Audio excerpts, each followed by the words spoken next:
Wow, এই যে এটাতে অনেক ফিচারে ভরপুর, প্রাইভেসি স্ক্রিন, দেন এটা আপনি করেন।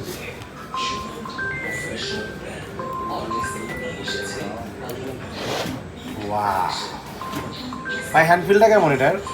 লাইট ওয়েট কিন্তু আগেরটা থেকে কিছুটা লাইট ওয়েট, আর এটাতে ডিজাইনে কিছু পরিবর্তন আসছে। এটা যে ক্যামেরার বাম্পারটা, এই বাম্পারে কিছুটা পরিবর্তন আসছে।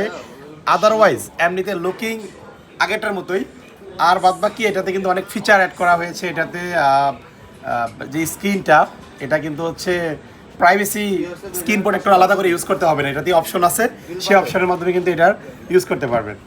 তো ওভারঅল কেমন লাগতেছে ভাই, অভিজ্ঞতাটা কেমন? ঠিক আছে ভিউয়ার্স, এই যে 5 আলট্রা বা 6 আলট্রা আমাদের গ্যাজেট পেনে কিন্তু অ্যাভেলেবেল হয়েছে। যারা কিনবেন দ্রুত গ্যাজেট পেনে চলে আসবেন, যমুনা ফিউচার পার্ক লেভেল 4 ব্লকে, শপ নাম্বার 046। আসসালামু আলাইকুম।